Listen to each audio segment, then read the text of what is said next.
Foi, a gente tava vendo seus projetos estruturais aí, muito Não, top. eu tava pesquisando justamente um exemplo para mostrar para vocês aqui. Um exemplo fácil, né? Um simples para. Vamos lá. Vamos supor essa viga. Isso aqui é um projeto bem simplesinho. Tá? Eu estava vendo ali um mais complexo, mas aí ia ser muito ruim para explicar. Um exemplo bem simplesinho. Tá? Eu tenho aqui um pilar, dois, três. Tá? Vamos analisar, vamos ver essa viga aqui, 303. Tá? Vê que ela não tem continuidade aqui, tá? Tem uma quebra aqui arquitetônica, né? Um sobressalto, né, na fachada. Tá? Tem até uma aqui também, mas eu acho que é lá no coberto, isso aqui, eu acho. Se eu não me engano. Tem até que dar uma olhada aí. Mas bom, tem um pilar aqui, um pilar aqui, um pilar aqui. Então, só que essa viga continua, né? E vê que tem uma viga aqui, né? E muito possivelmente está se apoiando, muito possível não, está se apoiando nessa viga aqui, né? Já que ela não tem apoio, né? Então essa viga está se apoiando no final dessa, né? No final da viga 303 que a gente está analisando, você já vai, a gente vai admitir que é uma carga aqui, né? Uma carga na Com ponta. licença. Pode O ver. senhor está apresentando a viga, mesmo o desenho da viga, ou está Oh, eu, supondo? eu tava. É porque estava na tela errada. Desculpa aí. Então vamos lá, novamente. Uma coisa bem simplesinha aqui, tá? Então, vamos imaginar essa viga aqui, tá? Essa viga 303, eu chamando. Ah, então, ela morre aqui, tá? Então, o final dela é aqui. E ela começa aqui e termina aqui, tá? Então, nesse lado esquerdo aqui, tem um trecho aqui, ó, ela tá pegando essa outra viga, né? Então, eu tenho a opção dessa viga 303 está apoiada nas 306 ou a 306 está apoiada na 303, né? Uma se apoia na outra. Agora, qual se apoia em qual? Vamos lá. Essa 306 não tem nenhum pilar, né, apoiando, né? Vê que ela só entra em equilíbrio se estiver apoiada na 302 e na 303, né? Então, essa 306 está bem apoiada na 302 e na 303, tá? E, portanto, vai ter uma carga pontual aqui na extremidade dessa minha 303 e essa minha 303 vai estar em balanço aqui, final, né? Vai ter um balanço aqui, final, tá? Então, tem pilar aqui, pilar aqui, pilar aqui, né? Então, aí eu tenho uma viga contínua, tá? O carregamento aqui vai ser um carregamento distribuído, tá? Eu vou ter aqui uma platibanda, isso aqui é uma coberta, tá?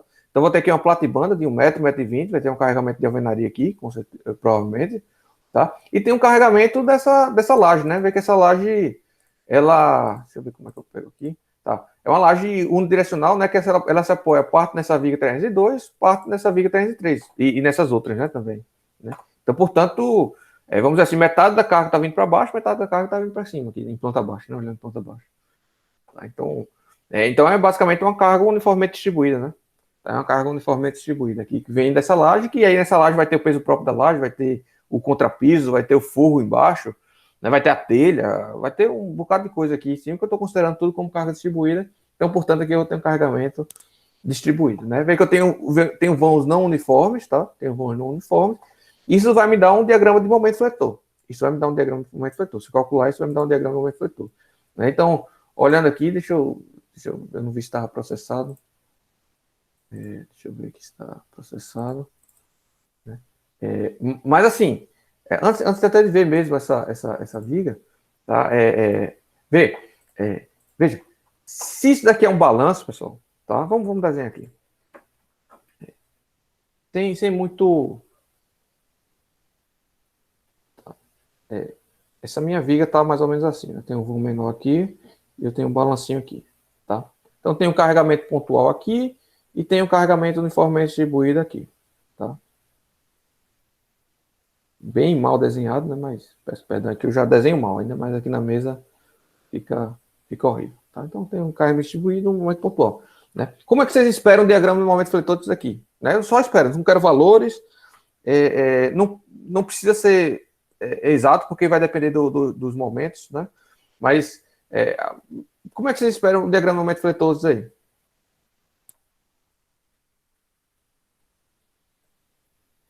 Alguém pode arriscar? Aqui nesse ponto, você espera que o momento fletoso aqui seja quanto? Aqui nesse ponto? Nesse ponto do topo aqui. Professor, eu não consigo ver um mouse. Não sei onde está. O senhor está apontando. Aqui nesse pontinho aqui. No extremidade, onde eu desenhei vermelho aí. Vocês estão conseguindo visualizar?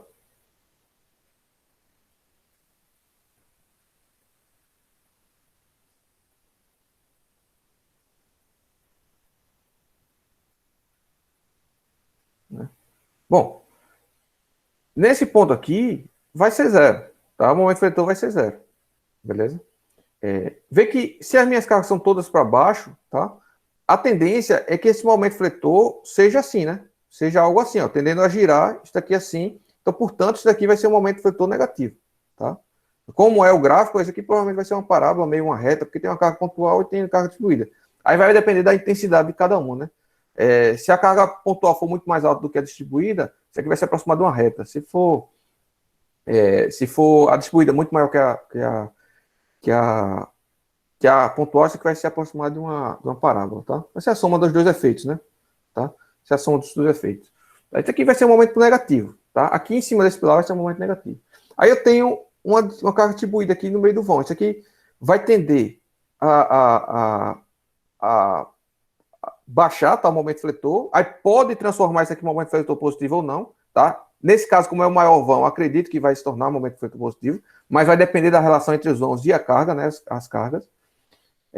Então, eu espero que aqui no meio do vão tenha um momentozinho positivo, tá? Mas que ele, próximo desse apoio, tenda a voltar para negativo, tá? Então, próximos apoios, carregamento para baixo, né? Sempre há uma tendência de ter um momento negativo aqui, numa viga contínua, né? E aqui o momento fletor o vão é menor, perdão, então talvez seja, muito provavelmente vai ser um momento bem pequenininho, tá? E vai chegar aqui, talvez, com um momento fletor pequenininho aqui na extremidade, porque isso aqui não é um apoio, né? Isso aqui eu estou considerando um pilar, isso aqui eu estou considerando uma mola, tá? Nesse meu modelo mais complicado, né? Então aqui vai ter um pequeno momento fletor negativo também, ou não, vamos ver, tá? Mas de cara, sem visualizar aí, eu já admito que seja isso daí, tá? O mais usual seria isso, né? Então, se eu fosse colocar armadura, se eu tivesse em obra, não tivesse feito projeto, né? Então, o mínimo que eu tenho que saber é esperar o básico, né? Então, o básico, isso aqui é um balanço, aqui eu vou ter momento negativo, então, portanto, eu terei armadura aqui negativa com certeza, tá? Nesse trecho aqui todinho. Aqui, provavelmente a armadura positiva desse trecho vai ser bem baixa, tá? Vai ser, porque não há possibilidade de ter momento negativo, né? A não ser que essa carga fosse para cima aqui, eu estivesse levantando a minha estrutura, mas não vem ao caso aqui, né? Para essa coberta, tá? Aqui no meio do vão, eu vou querer uma armadura positiva, tá? Agora, essa armadura positiva, geralmente a gente estica até os apoios, né? Até os apoios, tá? Apesar de que o momento fletor máximo está aqui no meio do vão. Aqui eu espero outra armadura negativa, tá? Aqui, uma armadura positiva, no mínimo armadura mínima, tá? Que a gente vai aprender a calcular também até os apoios, tá? E aqui, muito provavelmente, uma armadurazinha negativa de menor intensidade do que essas daqui, tá? Então, aqui eu vou ter uma armadurazinha também, mas uma armadura bem pequenininha, a gente vai ver, tá? Então, vamos abrir aqui a viga, né? Eu nem sei mais onde eu abri. Aqui. Então, vamos ver o diagrama primeiro, né? Então, o diagrama, mais ou menos como eu desenhei, né? Com algumas diferenças aí, mas, né? Está em vermelho, geralmente vem uma cor melhorzinha, mas não sei o que está acontecendo. Você tem aqui um aumento, né? Aqui no balanço, tem um diagrama de balanço. Eu tenho uma diferença, né? Não é contínua, porque o pilar tem uma certa rigidez aqui, e, portanto, está absorvendo parte desse momento, tá? Está absorvendo parte do momento. Vem aqui a armadura positiva, vem aqui momento positivo, perdão, que é um valor máximo aqui no momento fletor positivo, depois vem aqui para o negativo máximo, tá? Depois ele vem aqui, ó, fica um momento fletor bem pequeno, né, positivo, aí ele chega aqui no final, ó, tem um momento bem pequenininho negativo, né, quase zero, né, praticamente zero. Então, se esse pilar tivesse uma rigidez maior, se P12 tivesse uma rigidez maior, nessa direção, né, ou seja, ele fosse maior, se ele fosse um pilar maior, ele muito possivelmente estaria com um momento negativo maior aqui, tá? Porque ele puxaria mais carga. Então, a gente vê aqui as armaduras, portanto, né? Você vê que tem uma armadura aqui, certo? Uma armadura negativa aqui. Aqui no meio tem também uma armadura mais bem pequenininha, né? Que vê que aqui são 2 barras de 10 milímetros, aqui são 2 de 5, porque aqui, na verdade, não há momento fletor negativo, né? Aqui só há... essa armadura é só para servir de guia de estribo, a gente vai aprender também a ver isso aqui no detalhamento. Né, que tem outra armadura, apesar dos momentos serem diferentes, as armaduras são iguais e, portanto, a conclusão que eu tiro é que essa armadura 2 barras de 10 milímetros é armadura mínima, tá? É a mínima que eu posso botar, a gente vai aprender a calcular isso daí. Então, portanto, seja para um momento de 1.7 ou seja para um momento de 1.2, a armadura é a mínima, então, portanto, deu 2 barras de 10 nos 2 pontos, né? Agora, aqui, por ser uma região com momento muito baixo, possibilitou-se diminuir aqui um pouco a armadura, tá? Ficando a armadura menor, 2 barras de 8, né? Já aqui no positivo, vê que o programa aqui automaticamente prolongou essa armadura até aqui o topo, mas eu poderia simplesmente trazer essa armadura até só o pilar e aqui colocar outra armadura bem menor, tá? Mas acho que aí tem os critérios do software aqui, que aí você tem que editar, isso aqui é o que o software cuspiu, né? Você tem que editar isso aqui, eu particularmente deixaria muito mais uniforme isso aqui para uma casinha dessa simples, né? Eu, na verdade, faria bem mais simplificado essa armadura. Bom, já que eu estou aqui na merda, né? Eu consideraria esse aqui. Opa, não estou conseguindo editar, tem algum problema. Aqui. Ah, tá, eu estou no editor. Tá. Então, isso aqui muito provavelmente eu traria esse daqui até o final, né? E colocaria tudo igual, né? Isso aqui, a diferença de custo seria irrisória, tá? Muito provavelmente eu faria essa minha viga assim, certo? A diferença de custo é insignificante, tá? A gente vai estar gastando aí 1 quilo, 2 quilos a mais de aço, né? Talvez numa situação diferente, né? Num prédio que a gente tem várias repetições, eu talvez não fizesse isso, mas numa casa que isso aí vai ser só uma viga, tá? A gente não vai fazer diferença nenhuma no custo e vai facilitar muito na mão de obra, né? Então a gente tem que meio que ficar nesse meio termo, né, entre a cruz e a espada. Ou a gente vai tender para uma economia maior de material, ou a gente vai tender para uma economia maior de produtividade, né, vamos dizer assim, uma maior produtividade. Entenderam, pessoal? A ideia do que eu estou falando aí? Momento seletor positivo, negativo, armadura, em cima, embaixo, tá? Isso é a definição básica, tá? Isso é a definição básica para o usual, né? Assim, espera-se que o engenheiro, mesmo que não seja um engenheiro projetista de estruturas, né, tenha uma visão mínima do que é uma estrutura, né, porque vocês estudaram para isso na graduação, tá? Portanto, esperem, pelo menos, né, algum resultado quando você vê uma planta baixa dessa, né? Mesmo sem os resultados numéricos, mesmo sem o cálculo, espera-se que você entenda que a armadura, vai ter que ter uma armadura aqui na parte superior, tá, para pegar esse balanço, para resistir esse balanço, por exemplo, né? Vai ter que ter uma armadura positiva aqui para resistir esse vão, né? A armadura embaixo, né, da viga, tá? Então, existe situações em que isso vai ser o oposto, existe, né? Existe laje de supressão em que o carregamento principal é de baixo para cima, tá? Existe carregamento de vento em situações de cobertas, né, de edificações leves, como é o caso, por exemplo, de estruturas pré-moldadas, tá? Existe. Mas vocês vão aprendendo essas excepcionalidades com o tempo, tá? Seja você engenheiro de obra, ou seja você engenheiro de projeto, beleza? E aí o que você, se você for um engenheiro de obra, o que vocês têm que saber é esperar, né? Onde vai ter uma armadura maior ou menor, né? Visualizar onde vai ter uma armadura mínima ou não, né? Por que uma armadura mínima, como eu fiz agora nesse. Veja, o vão é diferente, a armadura deu igual, é porque o cara colocou a armadura mínima, né, ou simplificou, né, na hora de fazer o projeto, tá? Mas vocês têm que ter esse olhar crítico para o projeto para saber se vocês estão fazendo a coisa certa, tá? A depender do erro, tá? A depender do erro que venha do projeto, se o projeto está errado, o primeiro culpado é o projetista, tá? Mas se vem um erro no projeto, tá? Um erro grosseiro, e você, como engenheiro de obra, não identifica, tá? A depender do erro, você também incorre em responsabilidade, tá? Por exemplo, se você tem um balanço, né, uma estrutura em balanço, e você não coloca uma armadura negativa, tá? Se eu sou o perito judicial, tá? Para fornecer as informações para o juiz, eu digo, olha, isso aqui foi erro do projetista, então o primeiro culpado é o projetista, por não ter colocado, ele errou aqui, mas o engenheiro responsável da obra também é corresponsável por essa situação, porque ele deveria ter visto que está errado e ter questionado, pelo menos, o engenheiro projetista, né? Agora, óbvio, se o engenheiro da obra questionou, né, e o engenheiro projetista disse que estava tudo certo, tudo, não precisava ver nada, então aí ele se isenta da responsabilidade, né? Mas se ele nem olhou, né, se ele nem olhou o projeto, nem avaliou o projeto, então ele é corresponsável, porque ele é o contratante, ele não pode simplesmente fechar os olhos para o resultado final, tá? Ele tem que ser corresponsável, tá? Ele tem que entender o que ele está executando, beleza? Então, é assim que eu penso, pelo menos, de diversas outras pessoas, beleza? Diversos outros profissionais aí. Mas essa é a ideia que eu queria mostrar para vocês, só para vocês entenderem, tá? Aqui o que a gente está vendo aqui é essencial, tá? Para quando vocês forem trabalhar, né? Obviamente em edificações de concreto armado, né? Obviamente em edificações de concreto armado. Se vocês forem trabalhar com metálicas, aí o que a gente está aprendendo aqui nesse curso, nessa disciplina especificamente, não vai valer muita coisa, tá?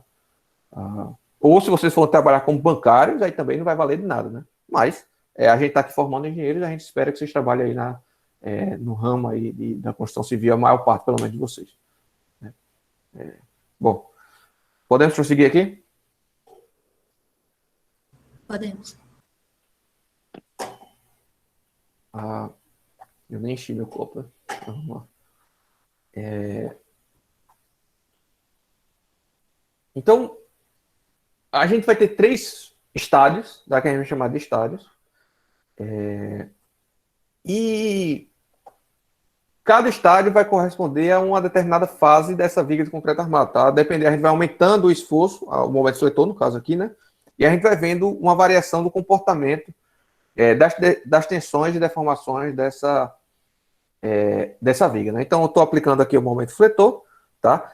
E eu vou admitir sempre que eu tenho uma deformação plana, tá? Estou seguindo aqui a regra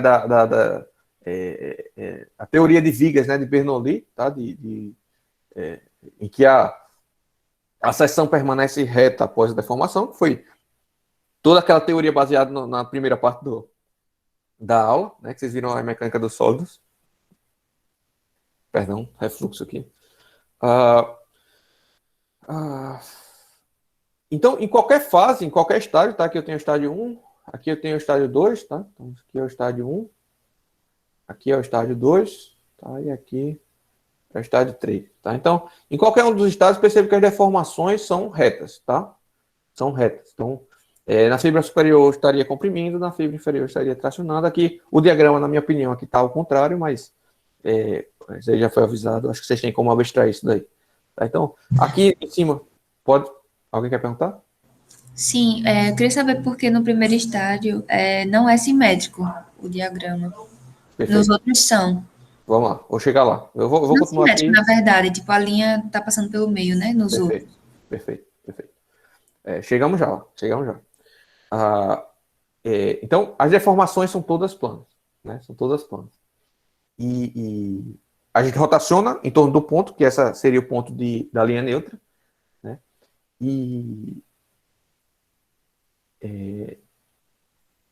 Agora perceba que as tensões mudam, né? Seu comportamento. As tensões mudam seu comportamento. Então a gente vai estar admitindo que as tensões sempre são planas, tá? As deformações sempre são planas, portanto sempre são retas, tá? Então a equação da rotação vai permanecer aquela mesma, tá? MY sobre I, tá?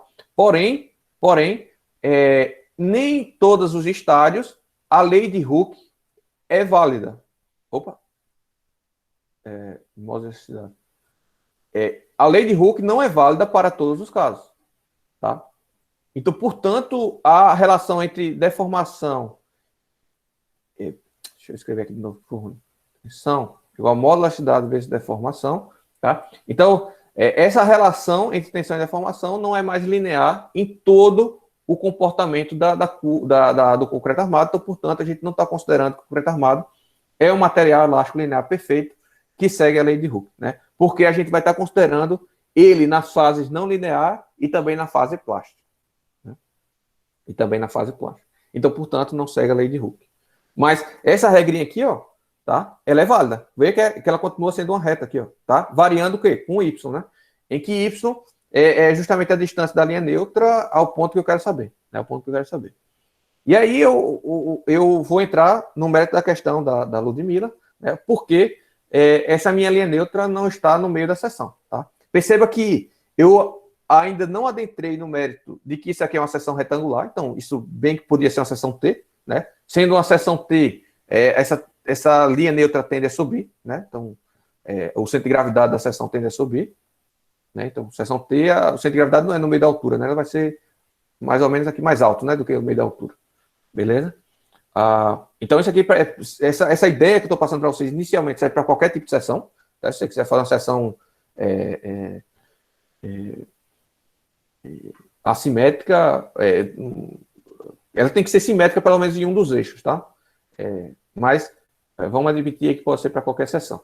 Tá? E segundo ponto, mas mesmo que seja para uma seção retangular, o que acontece aqui é que eu não estou trabalhando com material, uma seção homogênea, né? Então, eu estou trabalhando aqui com uma seção heterogênea, que eu tenho aqui concreto armado aqui em vermelho e eu tenho aço aqui embaixo, não é isso? Tenho aço aqui embaixo. Concorda comigo? E aí, nessa situação, como o aço, o modo de elasticidade do aço é muito maior que o modo de elasticidade do concreto, tá? Em cerca de 8, 7 a 10 vezes, tá? Vai depender. Tá? Vai depender aí do... o modo de elasticidade do aço é 200 gigapascal, né? O do concreto vai depender do FCK, vai ser encontrado fazendo 5.600 vezes raiz de FCK, né? A gente já viu isso aí. Tem um alfa aqui antes, né? Mas supondo que o alfa é 1, vai ser isso aí, mais ou menos.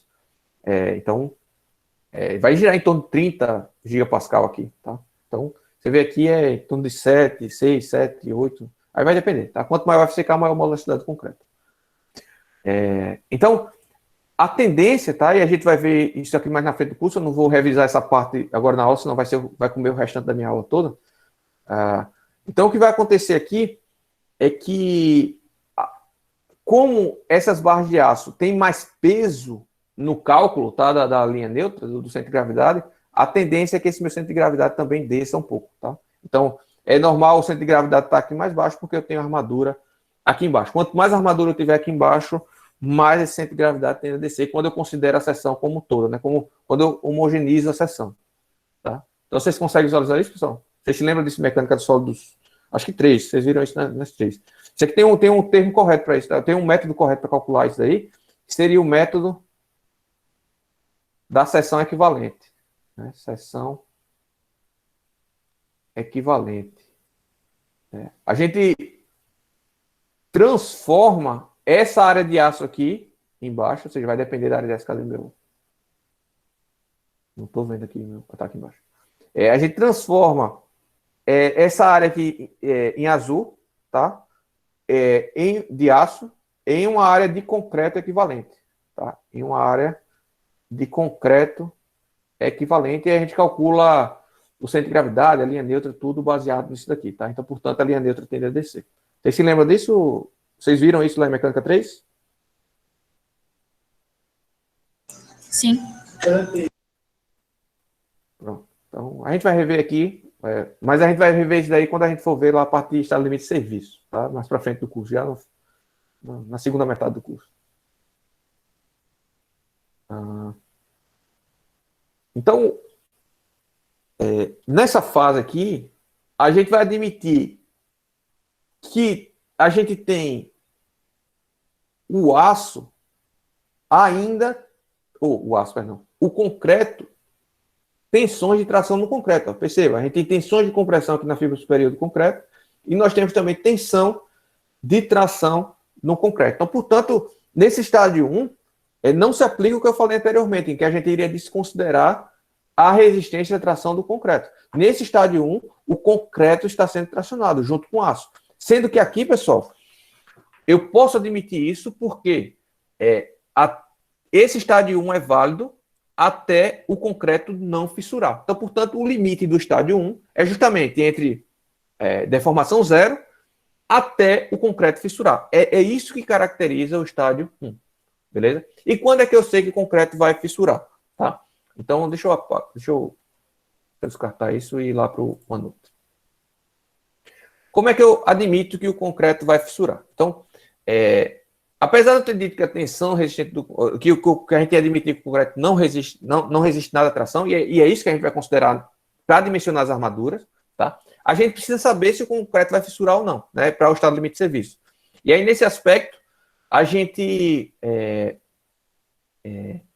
tendo o momento fletor aqui, né? A gente vai ter uma distribuição de tensões, tá? Distribuição de tensões assim, tá? E se esse valor aqui de tensão, tá? Esse valor de tensão aqui, tensão de tração, que eu vou chamar de tensão de tração máxima, tá? Enquanto essa tensão de tração máxima for menor ou igual à resistência à tração do concreto, tá? Resistência do concreto à tração, então implica que eu estou no estádio 1, tá? Estou no estádio 1. Então, veja que eu estou fazendo essa comparação em termos de tensão. Por quê? Porque a tração, o comportamento da tração do concreto, tá? Agora é o comportamento da tração, tá? A gente vai admitir como sendo apenas uma reta assim, tá? Ou seja, só tem fase elástica. Só que isso daqui, pessoal, é muito pequeno, tá? Isso aqui é muito pequeno, essa deformação. E essa tensão aqui, na verdade, é o meu FCT, tá? Resistência de tração do concreto, que a gente aprendeu a dimensionar lá, aprendeu a estimar a partir do FCK, né? Então, esse FCT, se for o médio, aí vai depender. Esse FCT vai ser o médio, vai ser o de projeto, vai ser o inferior, né? A gente tem o FCTK, a gente tem o FCT-M, a gente tem o FCTK inferior, né? A gente tem o FCTK superior. Cada um desses é uma equaçãozinha a partir do FCK, né? Por exemplo, o FCT-M vai ser 0,3 vezes o FCK elevado a 2/3, né? Isso aqui para estimar, né? Para estimar a resistência de tração concreta. Então, como isso aqui tem um comportamento elástico linear, eu posso fazer essa relação, ou eu posso fazer essa verificação ou em termos de deformado ou em termos de tensão. O mais usual é fazer em termos de tensão. Ou seja, enquanto as tensões de tração aqui forem inferior à tensão de tração do concreto, meu concreto não vai fissurar. Então, portanto, eu vou estar ainda no estádio 1. Beleza? E como é que a gente calcula essa tensão de tração máxima aqui? Pela teoria lá de flexão, né? Que seria basicamente o momento fletor multiplicado por Y, né? Dividido pela inércia. Tá? Agora, isso aqui é por teoria, né? Aí essa inércia, por teoria, eu teria que considerar a inércia da seção com o aço, né? Tudo mais, tá? Agora, a gente tem algumas simplificações que a gente vai ver lá mais na frente, tá? Do curso. Mas, basicamente, se eu substituir aqui Y máximo, se eu colocar o Y máximo aqui, eu vou ter a tensão máxima, tá? Então, portanto, se eu colocar aqui, se eu chamar isso aqui de YT, tá? Seria o Y máximo, tá? Ou seja, a distância da linha neutra até a fibra mais tracionada, eu vou ter aqui o meu momento máximo, né? O momento máximo vai ser igual a YT, momento vezes YT dividido pelo momento de inércia. Beleza? Então, consigo calcular isso aqui por mecânica dos sólidos, com algumas adaptações lá. Quando a gente for fazer a verificação propriamente dita, isso daí, né? A gente vai utilizar uns coeficientes experimentais, né? A gente vai fazer algumas simplificações, vocês vão ver mais à frente. Tá? Mas, a princípio, é isso. Se eu garantir que essa tensão aqui não supere a tensão de tração resistente do concreto, então a minha viga vai se encontrar no estádio 1. Obviamente que para essa situação, esse momento fletor aqui é muito pequeno. Tá? É muito pequeno e ficaria inviável a gente dimensionar as vigas, né, para o estádio 1. Tá? A gente estaria gastando concreto adoidado e nem precisaria colocar o aço. Né? Agora, o problema é que a gente teria aqui uma ruptura brusca. Né? Se isso aqui ultrapassa a tensão máxima, isso aqui fissura do nada, tá, pessoal? Tá aqui, tá resistindo, ultrapassou, fissurou, não tem mais nenhuma resistência, a peça vai cair. Tá? Se não tiver aço, né? Se tiver aço, aí nesse momento da formação da fissura, começa a transferência das forças todas para o aço. Ou seja, aquela força que o concreto resistia vai ser transferida totalmente para o aço. Tá? Então, antes, o aço e o concreto estavam agindo, tá? Durante o estádio 1, na tração, tanto o aço quanto o concreto estavam resistindo. No momento da fissura, toda a carga vai diretamente para o aço. Dúvidas aí, pessoal?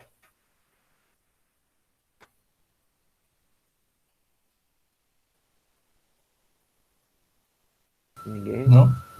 Bom, agora a gente não vai dimensionar a viga para essa situação, porque seria extremamente econômico, né? A gente está falando de momentos fletores, vocês podem fazer a conta aí, de momentos fletores baixíssimos, tá? Em comparação ao que é usual de obras aí, né? Das obras, né? Aí a gente está aí trabalhando aí com vigas enormes, inclusive inviabilizaria a nossa teoria, né? Em que o comprimento tem que ser o comprimento da viga tem que ser muito maior do que as dimensões da seção transversal. A gente teria que aumentar tanto a seção transversal da viga, que aí o comprimento ficaria pequeno em relação à seção transversal, né? E aí inviabilizaria toda a nossa teoria simplificadora aí, né? Utilizar a teoria de Bernoulli. Mas vamos para frente. No momento que fissura o concreto, certo? No momento que o concreto fissura, eu não sei como tirar isso. Quando eu estou com a tela duplicada, isso daqui não... Vocês sabem como é que tira, pessoal, essa opção aqui para quando a tela está duplicada? Não sei.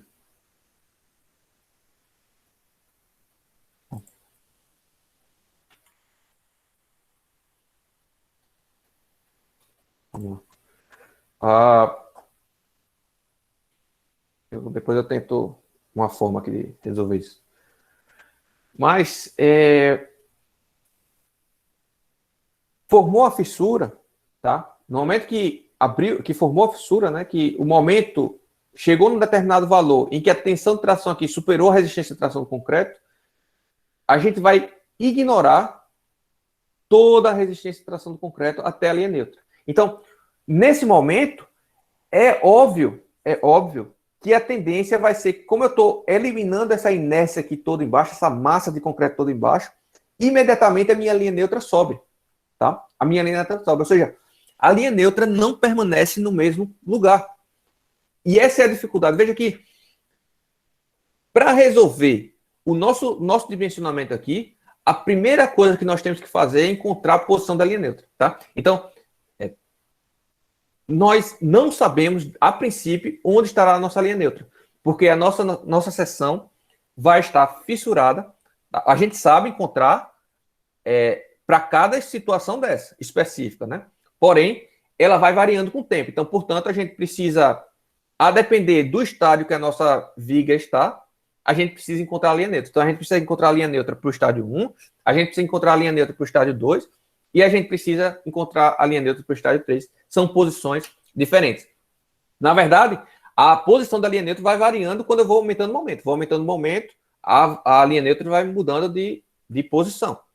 Tá?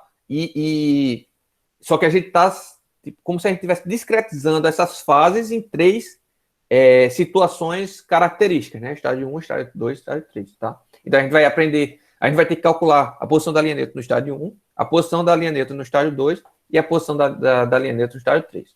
Tá? Agora, o que é o estádio 2, né? Então, o estádio 2 é justamente, inicia-se quando o concreto fissura. Então, portanto, eu tenho a situação em que o concreto está comprimido e o aço sozinho está tracionado. Tá? Óbvio, né, eu poderia ter aqui também aço comprimido, tá? Ajudando o concreto, mas não vem ao caso, tá? Esse aço ajudando o concreto ou não, não vai impactar nessa ideia dessa separação de estádios que a gente está considerando aqui. Tá? Mas, imaginando que só tem concreto aqui comprimido, a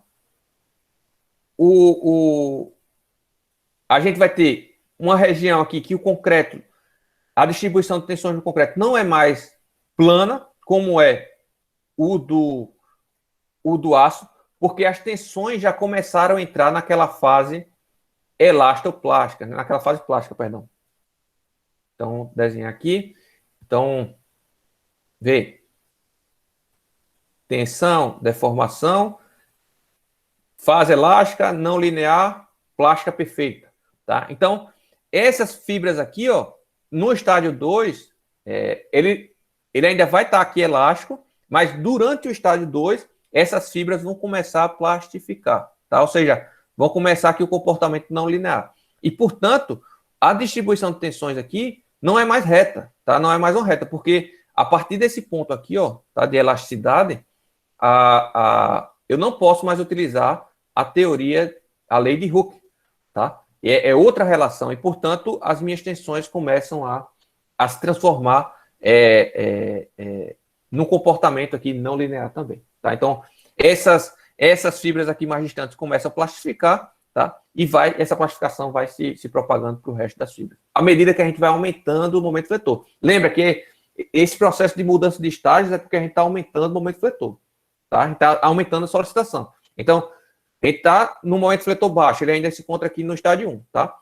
Aqui, comportamento todo linear. Então, lei de Hooke ainda é válida. Quando essa tensão aqui chegar na tensão limite, a seção vai fissurar, tá? E vai continuar aqui plano, na fibra superior, tá? Sendo que vai chegar um momento que essas fibras aqui superiores vão começar a plastificar, tá? E vai plastificar aqui, vai plastificar. Quanto mais distante da linha neutra tiver, mais rapidamente vai se plastificando os pontos, né? Ou seja, vai chegando nessa situação aqui, ó, tá? Em que não há acréscimo de tensões e aumento de deformações. E, portanto, o estádio 2 se caracteriza justamente por essa transição, tá? Do concreto comprimido da fase elástica para a fase plástica. Beleza? E o que é o estádio 3? Então, o estádio 3 não é uma região. O estádio 3 é justamente o limite da resistência. Tá? O estádio 3 é justamente o limite da resistência. E o limite da resistência vai se dar por duas maneiras.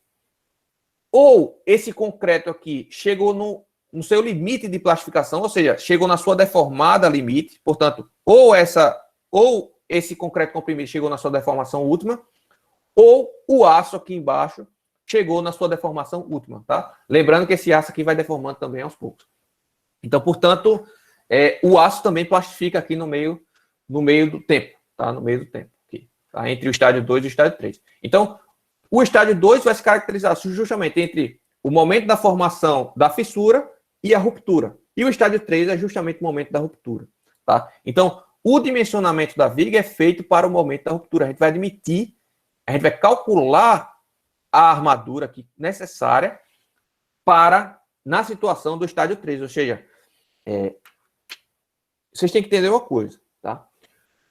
O limite último da viga, a viga vai estar toda fissurada, toda arrebentada e ainda vai suportar alguma coisa, tá? Então, o concreto armado não é feito apenas, a gente não dimensiona apenas para não cair. A gente dimensiona para que, se ele entrar em ruptura, ele avise antes, tá? Então, não tem nenhuma estrutura bem dimensionada de concreto, conforme a norma técnica, tá? Que a gente vai aprender aqui, que não avise antes de romper. Então, ele vai deformar bastante, ele vai fissurar todo, tá? Vai fazer barulho, tá? De estalos de fissura, tá? Antes de romper, tá? Então, é um aviso, tá? Isso é um aviso de que a estrutura está sofrendo, tá? Então, toda a estrutura de concreto armado é feita para avisar que vai romper, tá? E a gente vai entender isso aí, não mais hoje, eu acho que hoje não dá mais tempo não, mas na aula que vem, se der tudo certo, se der tudo certo, a gente vê na aula que vem. O problema já é que já vamos entrar em recesso, né? E vocês vão se esquecer disso daí. Eu queria terminar isso hoje por causa disso, mas pela hora vai ser difícil. Mas vamos lá.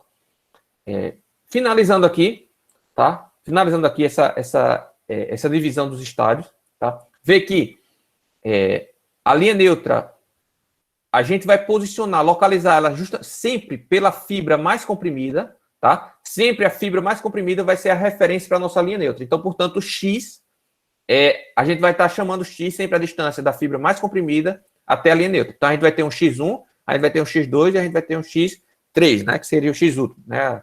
A posição da linha neutra no estádio 1, na posição do estádio 2, na posição do estádio 3. Beleza? Agora, vê. O equilíbrio da seção, tá? O equilíbrio da seção se dará justamente...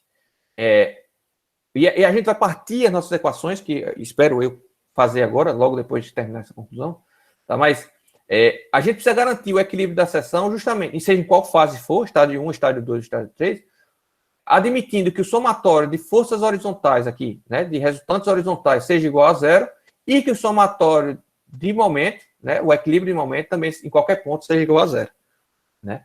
Então, é o que a gente quer fazer, tá? A gente precisa garantir isso para a seção não entrar em ruptura, ou seja, estar em equilíbrio, a gente precisa garantir isso no estádio 1, 2 e 3. No caso, para ruptura, estádio 3, né?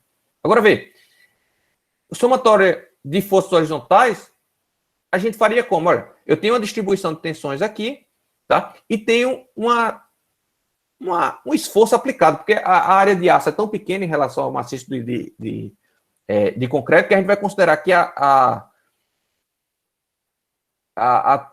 para o equilíbrio aqui, isso aqui já como uma força pontual, né? Então, essa força pontual, RS, né? Deixa eu desenhar aqui. RS nada mais é do que a tensão no aço, a tensão aplicada no aço multiplicado pela área de aço, né? E a tensão máxima que o aço suporta, né? Seria a tensão de escoamento de projeto, tá? Então, portanto, eu consigo calcular esse RS fazendo a tensão de escoamento do aço vezes a área de aço, tá? E essa seria a minha primeira componente, né, de forças horizontais aqui, nessa ideia aqui, né? Já a minha outra força horizontal que eu tenho aí é a resultante de concreto. Então, se eu tenho uma distribuição aqui de tensões, tá? Se eu tenho uma distribuição de tensões, eu consigo achar aqui a minha resultante de concreto, tá? Essa minha resultante de concreto, tá? Eu não vou explicar agora como é que eu acho, porque a gente vai ter que simplificar algumas coisas, vocês vão entender mais para frente, tá? Mas, a depender do estágio que eu esteja, essa resultante de concreto muda, né? Então, portanto, eu teria a resultante do aço, que vai ser sempre isso, tensão vezes área de aço. No caso aqui do estágio limite último, a gente vai admitir que já entrou em escoamento, então, portanto, vai ser a tensão de escoamento vezes a área de aço, tá? E a resultante do concreto seria o quê? Eu teria que achar o volume, né, desse sólido aqui, ó, que seria essa área aqui. Qual é o volume desse sólido? Seria essa área, tá? Eu precisaria de uma integral, né, para calcular essa área aqui. Precisaria saber quem é essa curva aqui, tá? E fazer uma integral para calcular essa área e depois multiplicar pela largura, né, da viga para obter o volume, né? Então, admitindo que está entrando aqui, né, e que isso se replica em qualquer ponto da largura da viga, eu teria que encontrar essa área e multiplicar pela largura para encontrar o volume, né? Então, eu vou colocar aqui a área das tensões, ou nem sei, nunca fiz isso, mas vezes a largura, tá? E multiplicado pela... só isso mesmo, tá? Só isso, na verdade. Tá. Essa seria a resultante de concreto, né? Agora, eu admito aqui que é complicado achar essa área de aço, né? Essa área de tensões, né? Tá? Agora, outra informação que a gente precisa, além do valor, né, dessa carga, e aí, olha só, voltando aqui, somatória de forças horizontais, a gente chegaria aqui na situação que RS, né, mais RC igual a zero, né? Admitindo que a gente vai colocar os sinais aqui, né? Mas o somatório das forças horizontais seria só isso, tá? Seria só isso. Porém, para fazer equilíbrio de momento, eu precisaria saber a posição em que está aplicada essas forças, né? Então, a posição que está aplicada à força do aço, eu vou admitir como sendo o centro de gravidade das armaduras, né? E aí eu tenho aqui, por exemplo, uma viga de concreto armado, né? E eu tenho, vamos supor aqui, 4 barras, tá, de aço, né? Então, onde é que estaria o meu centro de gravidade das armaduras aqui? Estaria aqui mais ou menos no meio, né? Se são 4 barras iguais, né? Se forem 4 barras iguais, estará aqui no meio. E aí a posição desse centro de gravidade, a gente também vai medir até a fibra superior da viga, a fibra mais comprimida da viga, e a gente vai chamar essa altura justamente de D, tá? E esse D vai ser o que a gente vai chamar de altura útil, tá? Então, a altura útil, por definição, marca aí já, tá? Fixa na cabeça de vocês, é a distância da fibra mais comprimida até o centro de gravidade das armaduras. E o centro de gravidade das armaduras estará justamente onde vai estar aplicado a força resultante do aço. Tá? A força resultante do aço. E a força resultante do concreto, a gente teria que também fazer as integrais aí, né, para achar onde é que está aplicada aí essa resultante do concreto, né? Então, essa resultante do concreto vai depender, a gente vai ter que achar o centro de gravidade dessa área, dessa região, para saber onde é que está aplicada essa resultante do concreto. Né, que também é um pouquinho complexo, né, mas vocês sabem fazer isso, aprender. Se vocês souberem qual é esse diagrama aqui, como é que se forma esse diagrama, tá? Qual é essa equação que rege esse diagrama aqui, tá? Vocês conseguem calcular aí por mecânica dos sólidos, vocês conseguem calcular o centro de gravidade dessa área e, portanto, vocês sabem que a resultante estaria aplicada no centro de gravidade, né? Concorda, pessoal, comigo?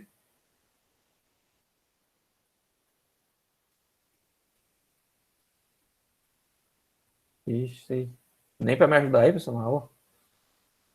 Se vocês têm uma seção qualquer, vocês conseguem calcular o centro de gravidade, né? Isso, teoria lá por integrais, vocês fazem integral, divide pelo momento estático, faz lá todas as integrais, consegue calcular o centro de gravidade, tá? Aqui, e vocês sabem também lá da mecânica dos sólidos 1, que se você tem uma carga distribuída, né, uma pressão distribuída ou uma tensão distribuída, a resultante dessas cargas vão estar aplicadas justamente no centro de gravidade. É a mesma coisa da massa, né? O centro de gravidade é chamado de centro de massa, porque justamente se a gente vai aplicar o peso dessa seção, a gente vai considerar que o peso está aplicado justamente no centro de massa desses sólidos. Né? A mesma coisa da pressão aqui. Se a gente tem uma distribuição de pressões, né, de tensões ou de pressões, tanto faz, o resultante dela vai estar aplicado no centro de gravidade, entre aspas, né?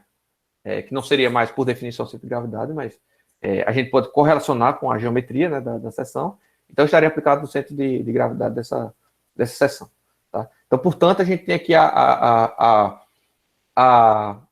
força aplicada e, portanto, o momento fletor, por equilíbrio de momento fletor, esse meu momento fletor aplicado, tá? Por equilíbrio de momento fletor, esse meu momento fletor aplicado aqui, que eu estou chamando de MD, tá? Tem que ser igual a RC multiplicado, a resultante do concreto aqui, multiplicado por esse braço de alavanca Z, tá? Que aí o Z seria justamente o braço de alavanca, tá? Eu esqueci de falar isso.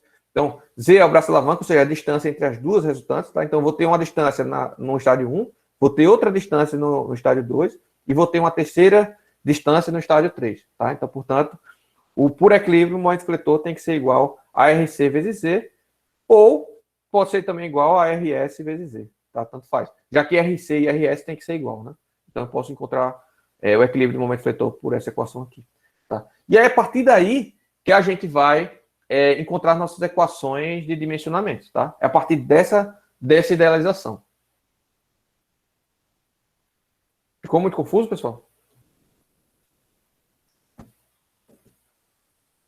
Então, somatório de forças horizontais, somatório de momentos na seção. Agora, nós vamos fazer algumas simplificações aqui nesse diagrama, tá? Para não ficar muito chato de encontrar tanto o centro de gravidade quanto a área, né, dessa região. A gente é engenheiro, a gente vai simplificar aqui esse processo.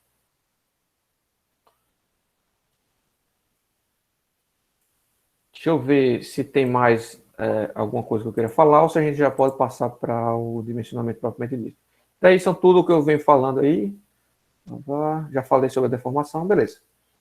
Tá. Então, quais são as hipóteses básicas? Né? Vê, essa distribuição de concreto, de tensões no concreto aqui, tá? Essa distribuição de tensões no concreto é não linear, como vocês estão vendo, tá? Mas, já que o diagrama de tensão-deformação do concreto vai ser simplificado, a norma já adota... Porque, veja, como recomeçar aqui. A gente tem o diagrama de tensão-deformação do concreto real, tá? Que vai ser... Deixa eu mudar aqui a cor. Diagrama de tensão real do concreto vai ser algo assim, tá? Vai ser algo assim. E a norma diz para a gente simplificar para algo assim, tá? Para algo assim. Então, com essa primeira simplificação, a gente já simplifica essa situação aqui, que está bem não linear, para essa situação simplificada, tá? Que a gente vai chamar a situação de parábola retângulo, tá? Então, a gente já admite, já faz uma pequena simplificação aqui, para sair daquela situação toda não linear, bem não linear, para uma situação em que vai ser aqui uma parábola, tá? E depois aqui vem uma reta horizontal formando um retângulo, tá? Então eu tenho a situação parábola, retângulo, tá? Porque para apagar tudo é melhor fazer isso aqui, tá? Por isso que eu estou saindo e entrando. Mas ver que esse valor de tensão aqui, a gente não vai considerar a tensão última do concreto, né? A tensão máxima do concreto seria a tensão de projeto, né? FCD. A gente vai utilizar 85% FCD, que é como manda a norma, né? Então, vale destacar lá que nosso diagrama de tensão deformação lá da norma, tá? Não sei se eu abro a norma, vou fazer por aqui mesmo. Você tem a situação que a gente admite como real e tem a situação que a gente admite como de projeto, né? Em que a gente reduz. Aqui eu teria a minha tensão resistente de compressão e aqui eu tenho 85% de FCD, né? Aqui embaixo, tá? E a gente faz essa redução na norma porque é justamente pelo efeito Risch, né? Então, a gente considera aqui o efeito Risch, tá? Em que eu acho que já comentei com você esse efeito lá na parte de materiais, quando a gente está falando do concreto, mas relembrando,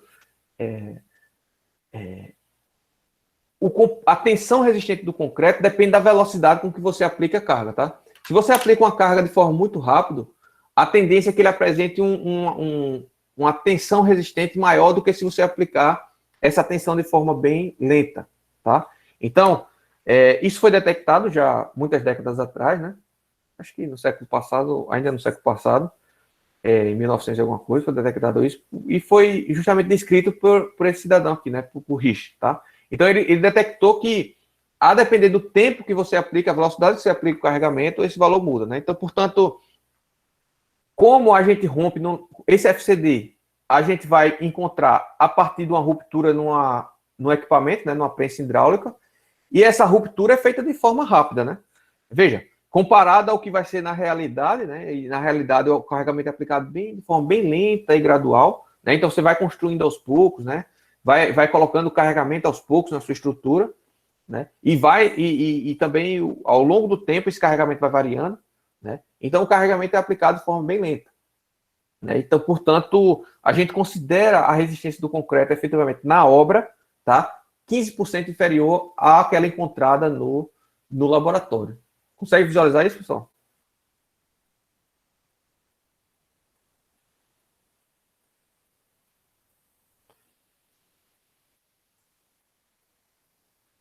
Eu não sei. Se eles ficam calados, eu não sei se entenderam, se não entenderam. Estamos escutando, né, pessoal? Não caí, não, né? Faz tempo que eu não chequei aqui. Sim, professor. Beleza. Tem que sair agora. Já. Vamos lá.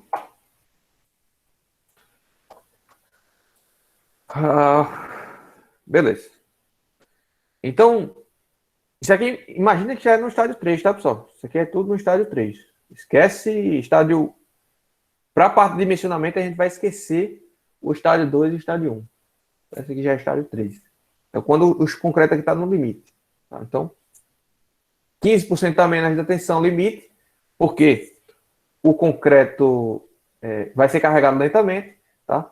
E já há uma simplificação aqui do diagrama. A gente simplifica aquela loucura por um diagrama parábola retângulo. Mas a gente ainda vai simplificar mais. A gente vai ter outra simplificação, que a gente vai transformar esse diagrama aqui, parábola retângulo, em apenas um retângulo, que é muito mais fácil de calcular a área e o centro de gravidade. Não sei se vocês concordam comigo, acredito que sim. Porém, esse retângulo não vai estar distribuído em todo o X, né? Em toda a parte superior da linha neutra, né? A gente não vai ter essa distribuição toda em X, ou seja, a gente vai distribuir esse retângulo apenas em 80% de X. Tá? Então, para transformar esse carinha aqui, a gente vai reduzir a região em que está sendo distribuída as seções, tá? Isso aqui nem toda norma faz, sabe? Eu acho que a europeia não faz.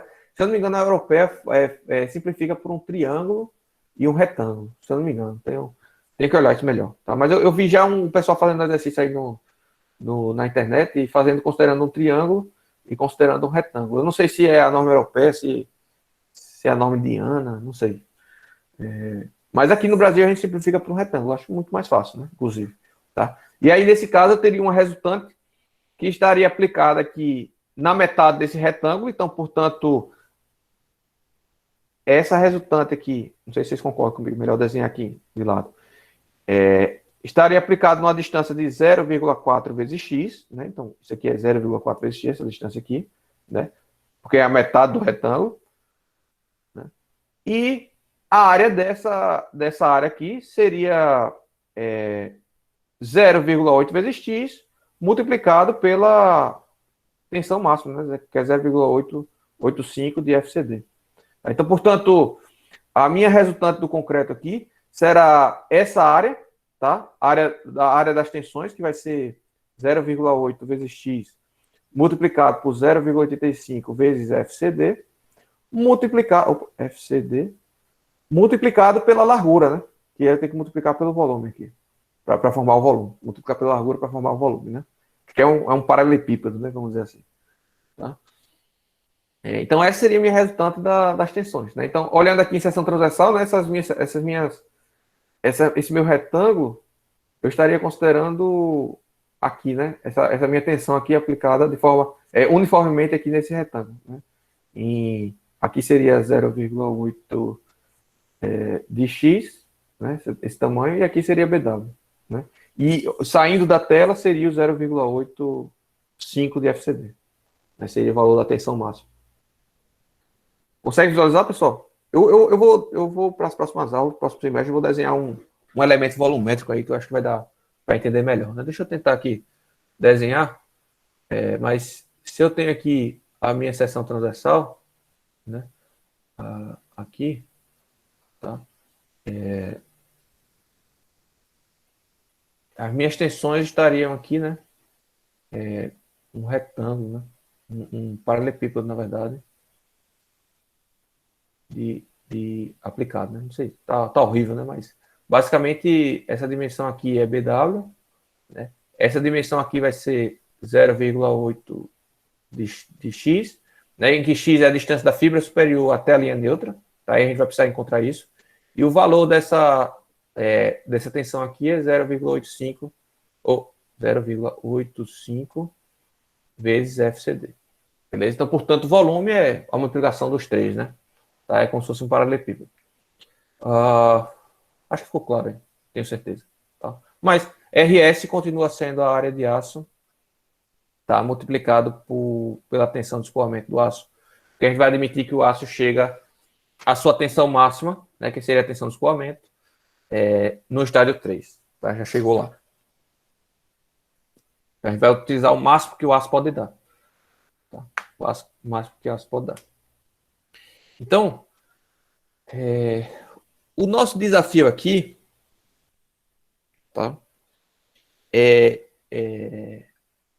a gente consegue encontrar esse desafio, que eu ainda não sei quem é a área de aço que eu colocar. É justamente o que eu quero é a área de aço, tá? Então, eu tenho duas incógnitas aqui. A posição da linha neutra, que é o X aqui, tá? Que tá eu não sei quem é X. FCD eu saberia quem é, né? Porque eu que determinaria quem é o FCK, né? Eu teria imposto, né, meu FCK. A largura da viga também eu já teria determinado, né? Vamos supor que eu tenha as dimensões fixas vamos dizer que eu dei um chute inicial nas dimensões da viga, tá? H e B. Agora, eu não sei ainda quanto de armadura colocar, é justamente esse meu objetivo, e vai ser o nosso objetivo aqui desse dimensionamento, qual é essa armadura colocar, tá? E eu também não sei qual é a posição da linha neutra, então eu tenho duas incógnitas aí, tá? Principais, né? Duas incógnitas principais para esse modelo mais simplificado. Então, por outro lado, eu tenho duas equações. Eu tenho o somatório de forças horizontais igual a zero e tenho o somatório de momentos vetores também igual a zero, tá? Para esse caso de flexão simples e reta, a gente consegue, então, portanto, encontrar uma solução para esses dois valores a partir desse sistema de equações, né? Tá? Somatório de momento igual a zero e somatório de forças horizontais igual a zero. Para uma situação em que eu tivesse... porque não é nem só para flexão simples e reta, se eu tiver apenas uma posição aqui do aço, se eu tiver apenas uma posição do aço, eu consigo utilizar para esse somatório. Mas se eu tiver duas resultantes de aço aqui, por exemplo, eu já não conseguiria, tá? Professor, quando é que eu utilizaria essas duas resultantes de aço? Vamos imaginar que a gente não vai utilizar, tá? Não vai utilizar. Depois, mais para frente, quando a gente já tiver consolidado essa parte, eu explico para vocês melhor isso daí, tá? Mas, para uma situação em que eu tenho apenas uma resultante de aço aqui, tá? E tenho uma resultante de concreto aqui só, tá? Eu consigo encontrar o equilíbrio e encontrar esses dois valores numa tacada só, tá? Numa tacada só. Para o caso de flexo com pressão, tá? Oblíquo, que seria o caso do pilar lá, a gente não consegue encontrar equilíbrio. São poucas equações, né? Só são duas, três equações, no caso, que teria também somatório de força na outra direção, mas são poucas equações, tá? Para muitas incógnitas, tá? E aí vai acontecer o seguinte, tá? O dimensionamento de pilares de concreto, vocês vão ver lá, é um pouco diferente do daqui. Aqui a gente já vai achar a posição da linha neutra e a área de aço. Tá? No caso de flexão oblíqua, vocês vão precisar definir inicialmente quem é a área de aço. Tá? Não tem como encontrar tanto a posição da linha neutra quanto a área de aço, porque aqui eu teria, é como se eu tivesse várias deformações diferentes para cada barra de aço e, portanto, eu não posso somar tudo numa só. Né? E aí eu teria várias RS, aqui eu teria RS1, RS2, RS3, tá? E aí, como a deformada é diferente em cada barra de aço, eu não conseguiria encontrar por um equilíbrio simples. Eu precisaria determinar quem são as áreas de aço de cada barra, a posição delas, tá? E aí eu encontraria o momento resistente para essa determinada seção, tá? E aí, com o momento resistente, eu compararia com o momento solicitante. Tá? Não é o que a gente vai fazer aqui. Né? Então, se não entenderam essa parte, esquece. Tá? O que a gente vai fazer aqui é o seguinte. Já que a gente tem duas equações e a gente tem duas incógnitas, a gente vai conseguir encontrar esses dois valores diretamente. Tá? E da forma que eu vou mostrar agora. Tá? Essa parte de domínios eu falo depois. Eu vou encontrar... não vai dar tempo, não. Mas vou encontrar as equações aqui para vocês, tá? Então vamos lá para o OneNote para encontrar essas equações. Vou abrir uma nova aqui. Então, vamos lá fazer a seção olhando de lado, tá? Olhando de lado a viga. Eu tenho a resultante de concreto, tenho a resultante do aço, resultante do concreto, tenho a resultante do aço, tá? E tenho o braço de alavanca entre as duas, tá? Tenho também que a distância da fibra mais comprimida até a barra de aço eu vou chamar de D, que seria a minha altura útil, tá? D, altura útil, altura útil. Então, por definição, é distância entre a fibra mais comprimida até os baricentros, usando o termo, mas o centro de gravidade, tá? Das barras de aço. Ou das armaduras, tá? Então, por definição, D é isso. Tá? E a distância entre a resultante do concreto até a fibra mais comprimida, a gente já sabe que é 0,4 de X, né? Por aquelas simplificações que a gente fez. Tá? Então, acho que eu tenho tudo aí para fazer, né? E tenho também que, a gente já viu, né? Já mostrei para vocês que RC vai ser igual a 0,85 FCD multiplicado por 0,8 de X, né? Que multiplicado pela largura, isso daqui, ó, se eu multiplicar esse por esse, vai dar aproximadamente 0,68, tá? Então, vai ser 0,68 vezes FCD, vezes BW, vezes X, tá? Vezes X. Então, essa é a resultante do concreto. E a resultante do aço vai ser a área de aço, que é uma incógnita minha, a princípio, tá? Multiplicado pela tensão de escoamento. Tá? E eu tenho que, pelo meu equilíbrio, né? Pelo equilíbrio do somatório de forças horizontais, igual a zero, eu tenho que RC tem que ser igual a RS, eu não tenho nenhuma outra força atuando aí, lembrando que o meu momento fletor aqui, a única coisa que eu tenho atuando é o meu momento fletor, tá? Vou chamar de MD. Né? E por outro lado, o somatório de momento fletor é igual a zero, e portanto, o meu momento fletor aplicado vai ser igual a RC, né? Multiplicado pelo braço de alavanca, ou RS multiplicado pelo braço de alavanca, né? Ou RC vezes braço de alavanca dividido por 2, vezes RS vezes braço de alavanca dividido por 2, tá? Eu poderia fazer o equilíbrio aqui no centro, tá? Mas estou fazendo equilíbrio em um dos dois pontos, né?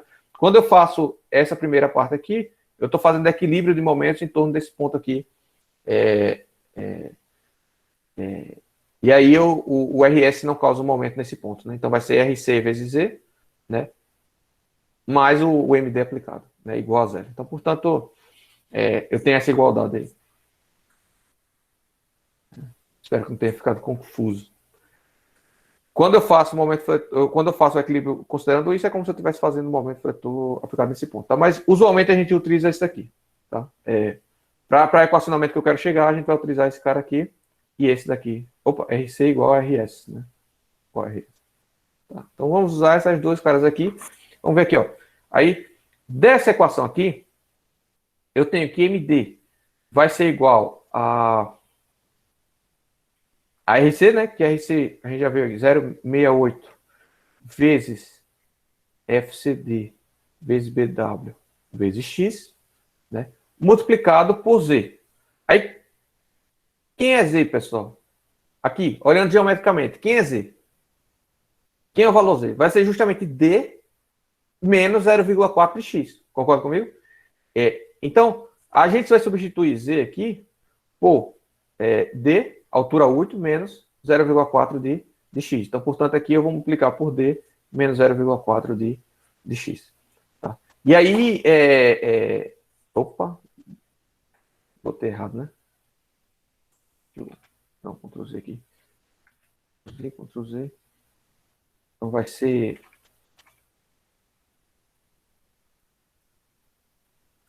Z 0,4 de X. Tá? Aqui dentro do parênteses. Tá?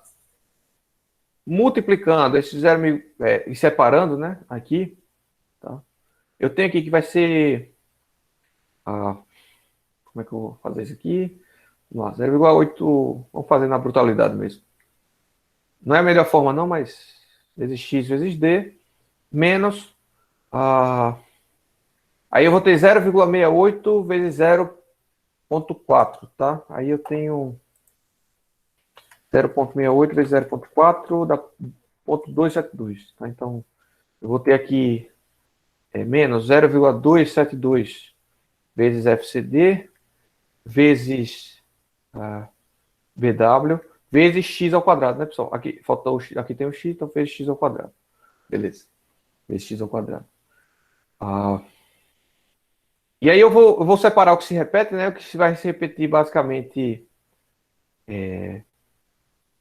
tá. Antes de separar, vou fazer o seguinte, olha.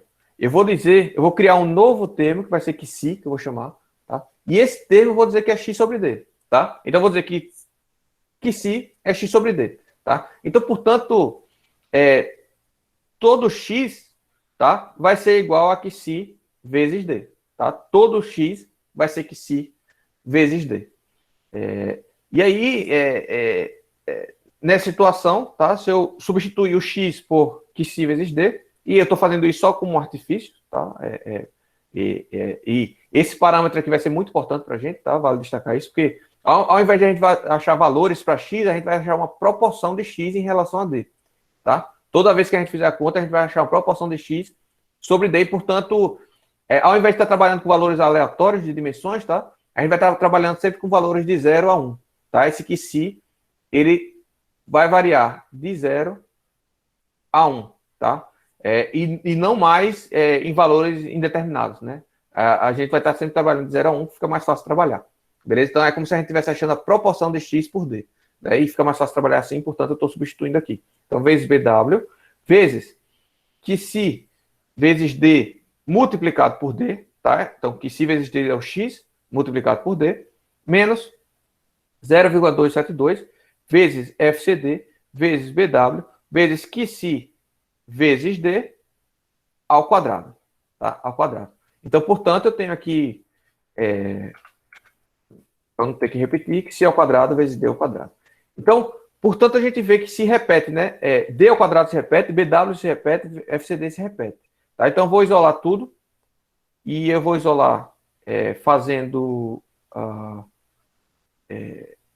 primeiro que está em parênteses, né? Vai ficar 0,68 vezes que si, menos 0,272 vezes que si ao quadrado, multiplicado por FCD, multiplicado por BW, multiplicado por D ao quadrado. Então, essa é a primeira equação, nosso equacionamento.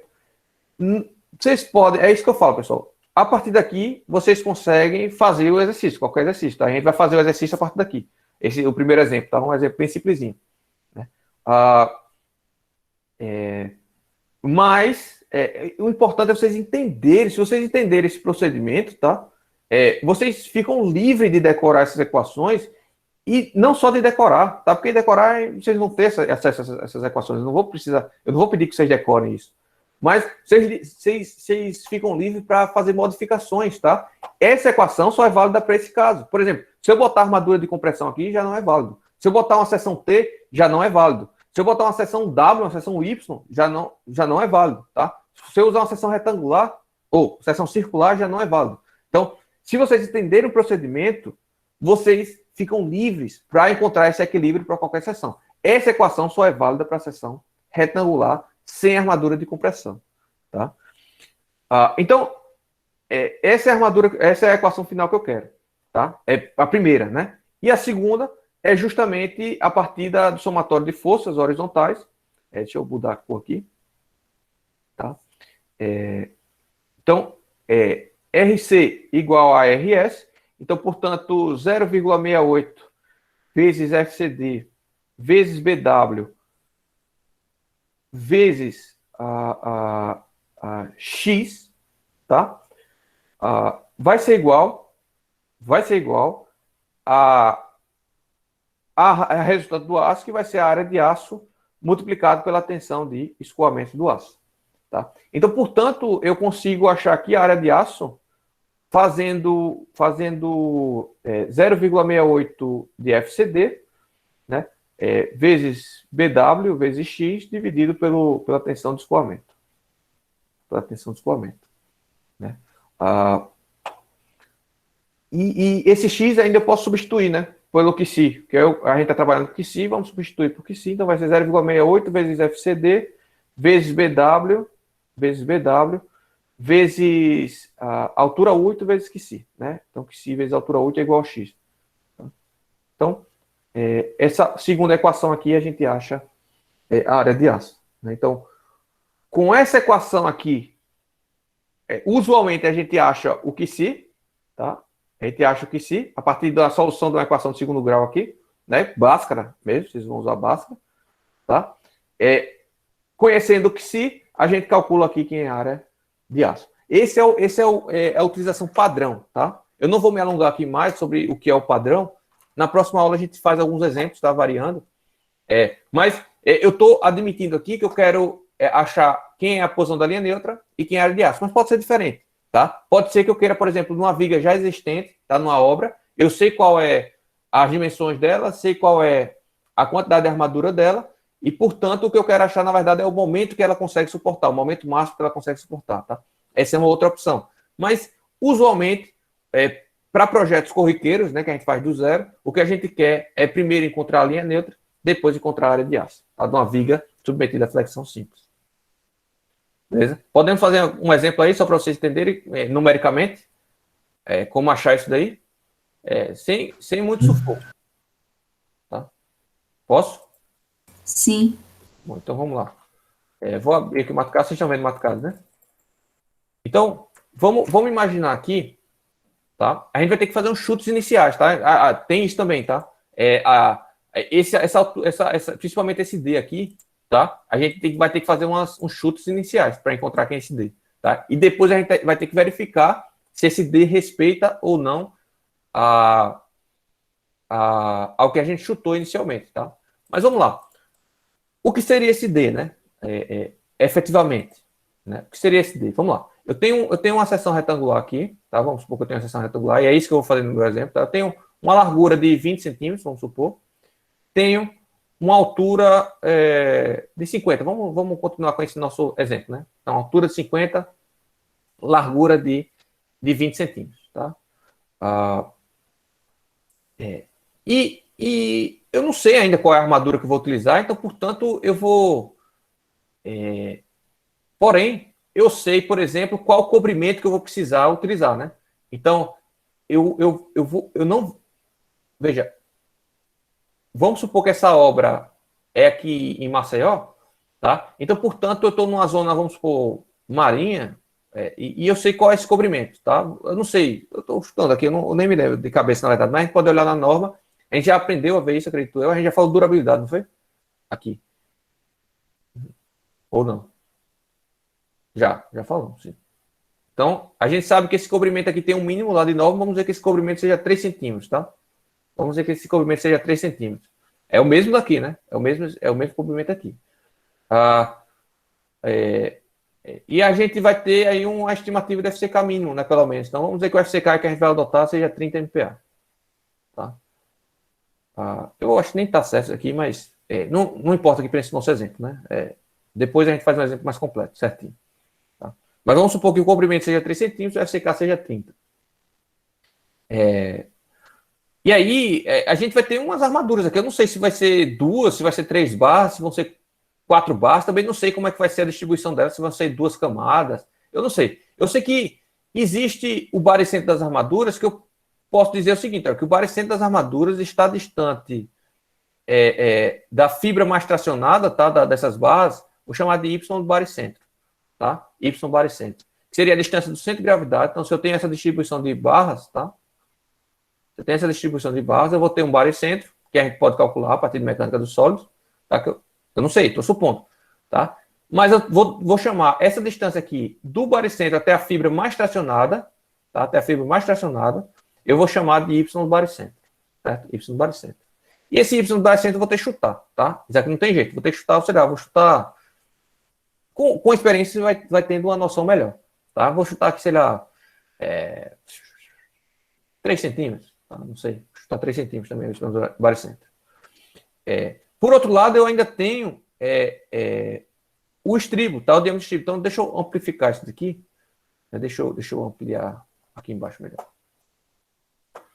É como se eu tivesse dado um zoom aqui, tá? Então, vamos supor que eu dei um zoom aqui nesse fundo da viga. Tá? Eu tenho o meu estribo aqui. Esse estribo tem um diâmetro, né? Esse estribo tem um diâmetro, né? Isso aqui eu vou chamar de diâmetro do estribo. Diâmetro do estribo, chamado de W aqui, tá?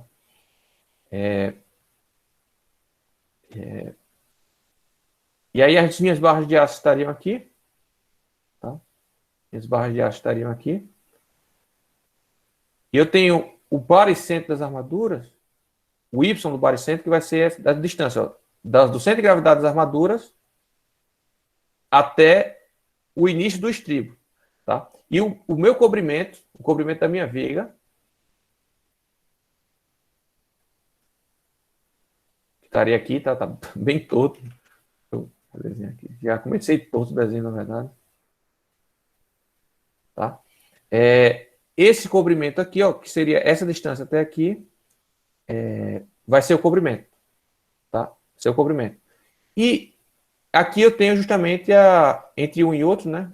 Eu tenho aqui o diâmetro do estribo. Tá? Onde eu quero chegar? Que esse valor aqui, sei lá, eu vou chamar, nem sei do que eu chamo isso aqui, para falar a verdade. Tá? Esse valor aqui, sei lá, vou chamar de um azinho aqui, sei lá, qualquer. Tá? Não precisa ser chamado de A, não, mas eu estou inventando isso aí. Em nenhuma bibliografia tem isso, não. Mas, sendo azinho, esse Y do baricentro, mais o diâmetro dos estribos, mais o cobrimento, tá? Eu tenho que... A minha altura útil seria, na prática, né? Vai ser, na prática, a altura total da viga, tá? Seria 50 centímetros menos esse azinho. Tá? Então, portanto... Posso dizer que minha altura útil vai ser sempre, tá? Eu não vejo uma situação em que isso seria inverdade. Seria isso daqui, tá? Agora, eu não sei. O cobrimento eu posso até já admitir antes, né? Eu não preciso de nada para admitir. Eu posso, esse cobrimento só preciso saber a localização da obra, né? Para determinar quem é esse cobrimento, tá? Mas esses carinhas aqui eu não conheço, tá? Esses dois valores eu não conheço. Inicialmente eu não conheço. O Y do baricentro vai depender da quantidade de armadura que eu vou colocar, tá? Se eu colocar 10 barras, vai ser diferente de eu colocar 2 barras, tá? Na verdade, vai depender da quantidade de camadas, né? Da quantidade de barras, né? E também o diâmetro do estribo eu não conheço, né? Eu precisaria dimensionar a viga para o esforço cortante, para achar esse diâmetro do estribo, né? Então, esse valor aqui eu tenho que estimar, tá? Eu tenho que chutar inicialmente. Então, eu posso fazer um chute inicial, né? Então, vou chutar aqui. Esse cara tá chutado, vou colocar 3 centímetros, como a gente já falou. Esse cara eu vou chutar aqui 1 centímetro, tá? Vou dizer que é uma barra de 10 milímetros, que é muito alta, essa daqui, tá? É muito alta. Então, estou chutando para cima. E 3 centímetros de cobrimento que eu já estimei. Então, portanto, esse azinho seria aí 7 centímetros, né? Vamos dizer. Então, portanto, a minha altura útil para esse caso que eu estou chutando, né? Seria a altura, seria os 50 centímetros, né? Menos 7 centímetros, né? Então, me daria uma altura útil de 43 centímetros. Tá? Então, seria chutado. Isso aqui é a altura útil chutada. Né? E depois eu verificaria se essa altura útil que eu chutei está adequada ou não. Né? Então, os softwares hoje fazem um processo iterativo, né, de cálculo. Tá? Ok. Mas outra forma usual de... Ou você pode estimar... Eu acho melhor estimar mais ou menos assim, tá? Porque pelo menos você tem uma noção do que você está fazendo, tá? Mas outra forma possível é simplesmente você dizer, olha, inicialmente eu vou chutar que, sei lá, a altura útil vai ser 85% de H, ou vai ser 90% de H, ou vai ser 80% de H, não sei. Sei lá, nesse caso aqui, se fosse 85%, né? Daria, sei lá, 0,85 vezes 50, né? 42,5, bem semelhante, né? O que eu estimei aqui, inclusive, né? Então, é o chute inicial, tá? É um chute inicial. A gente tem que dar, não tem jeito. Tá? Isso aí a gente vai ter que chutar inicialmente e depois ir corrigindo, tá bom? Era basicamente isso que eu queria falar com vocês. Então, só um minutinho, pessoal, que tocou aqui a campainha, não sei nem se vocês escutaram. Deixa eu dar um pause aqui. Vou dar um pause. Só um minuto.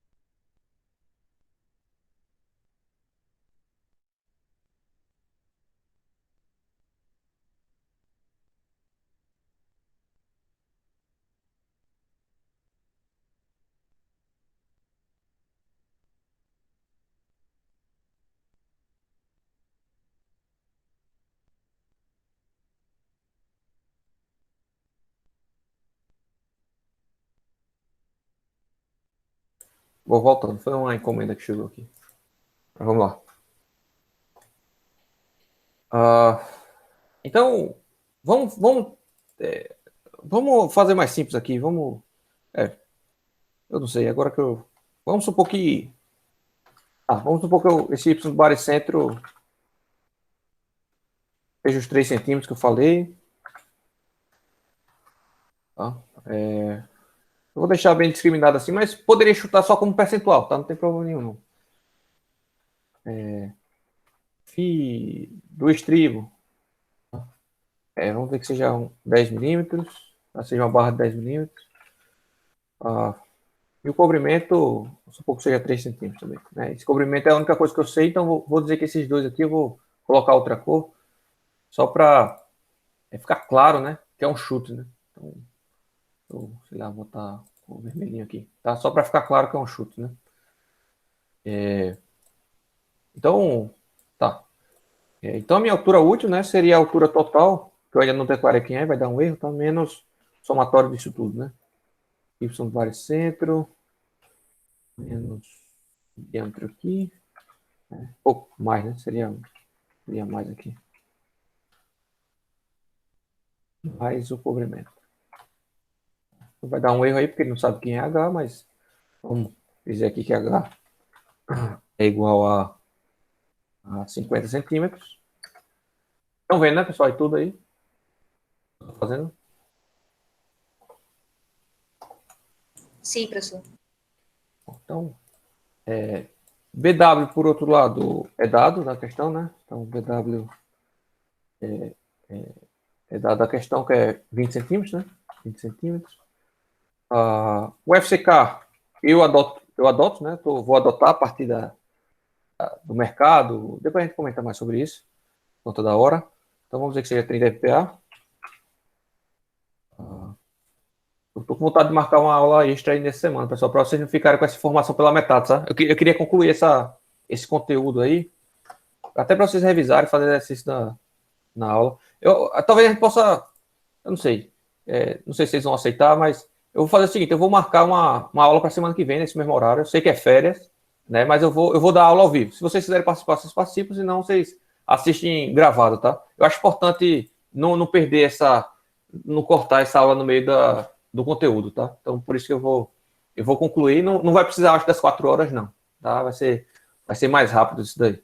Mas aí, segunda que vem, eu vou estar dando aula aqui ao vivo também, tá? Vou gravar e vou disponibilizar para vocês. Então, quem quiser assistir ao vivo, assiste. Quem não quiser, assiste gravado, sem problema nenhum. Mas vamos lá. É porque a semana não vou ter mais tempo não, tá, pessoal? Peço perdão aí, mas semana que vem eu estou disponível para vocês. Tá? E aí a gente já até repõe aquela outra aula, né? A segunda aula, tá? Que eu estava devendo para vocês. Vamos lá. Ok. 50, 20, qual mais informação? D. Não preciso mais nenhuma informação, né? Só declarar. Agora é o seguinte, ó. Eu não vou declarar a equação assim, tá? Cadê? Eu vou jogar esse momento negativo, né, para esse lado e vou igualar a zero. Então eu vou fazer o seguinte, ó. Vou fazer o seguinte aqui. Vamos lá. 0,68 vezes si. Como é que é si aqui? Não sei como é que é si. Si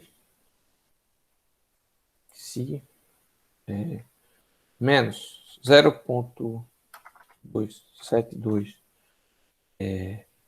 vezes si ao quadrado, né? Isso multiplicado por BW. Você não precisa decorar. Isso aqui eu sei decorado porque de tanto utilizar, né? Semestre passado, inclusive, eu nem lembrava isso daí, exatamente, né? Porque fazia tempo que eu não tinha dado essa aula. Como eu vejo todo semestre, aí eu acabo decorando, mas vocês não precisam decorar, não. Vezes d ao quadrado, né? E eu gosto de deixar separado isso aqui. Só aqui. Tá em menos MD. Daí que eu ainda não defini quem era MD, qual era o momento, vamos brincar aí. Isso aqui é igual a zero, tá? É igual a zero. Então essa é a equação de equilíbrio, né? Devido aos momentos. Eu vou fazer o seguinte, para resolver aqui no MATLAB, muito provavelmente tem solução isso. Deixa eu ver. Deixa eu ver se tem uma. Deixa eu ver se ele resolve assim, tá? Mas se não resolver assim, tem outra forma. Deixa eu. Momento. Tenho que estimar qual é o momento, né? Momento. Vamos dizer que seja 100 km vezes metro. O momento vem da análise estrutural, né? Deixa eu ver como é que eu faço mais. O que é que falta? Falta o FCD também. Eu disse quem era FCK, mas o FCD vai ser FCK dividido pelo gama C, né? Dividido pelo gama C. O gama C é o coeficiente ponderador do material concreto, né? Eu não sei se eu expliquei isso para vocês, então acho que eu esqueci de explicar, não foi? Na próxima aula eu falo sobre isso, tá? Ele é 1.4, tá usualmente. Tá faltando mais o quê? Mais nada. Deixa eu botar aqui um Simplify. As unidades, ele se perde nas unidades. Não vou fazer assim, não. Vou fazer como eu fazia, então, portanto. Isso aqui é zero. Tá? Tem um comando chamado root, tá? De raiz, né? Do MATLAB. Então, primeiro eu vou dizer que a função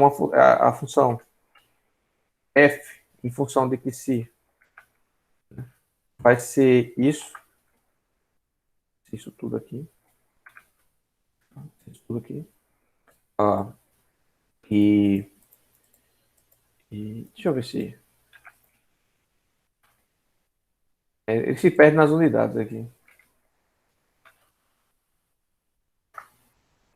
Ele se perde nas unidades. Esse aqui é mais fácil de fazer. Se perde nas unidades não vai dar não, tá? Eu posso usar o comando root, tá? Então eu posso dizer o seguinte.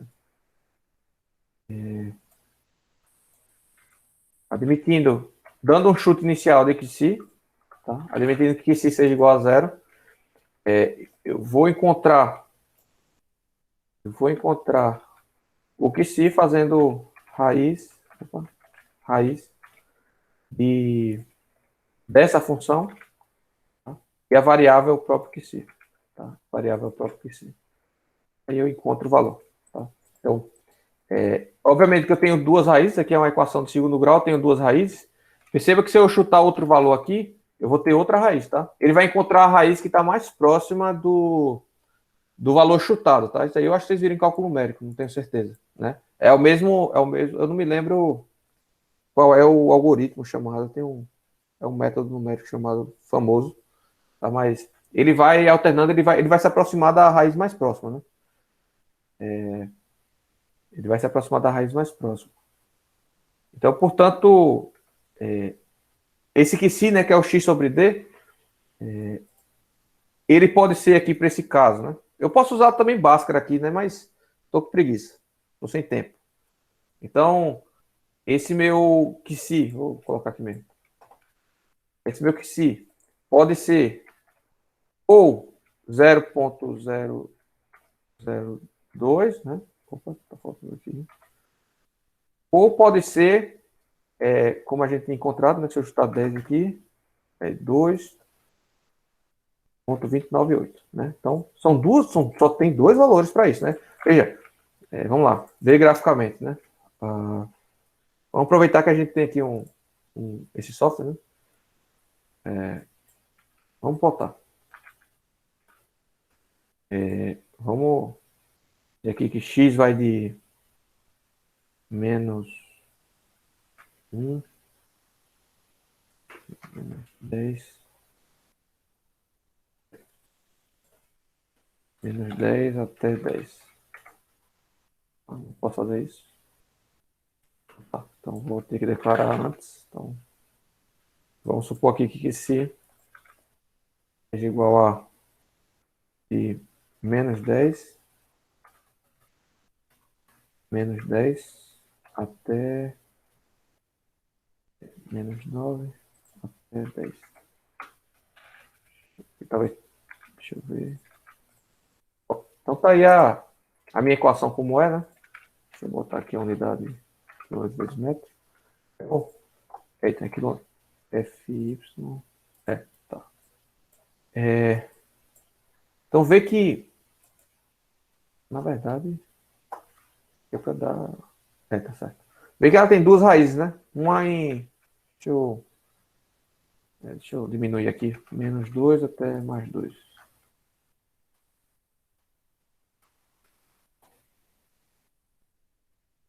Não foi?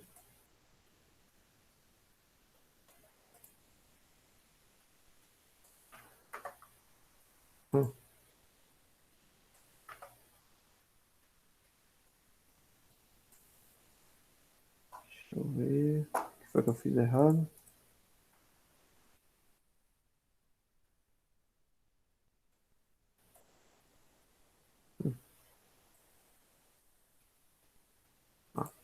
Certo. Até mais 3, né? Então, deixa eu.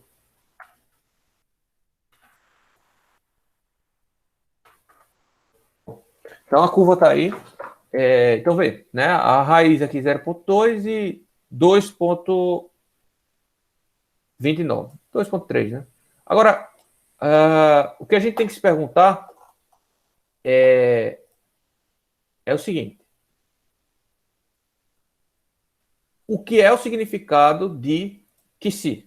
Né? Então, como eu falei para vocês, que se eu tenho aqui a seção transversal, né?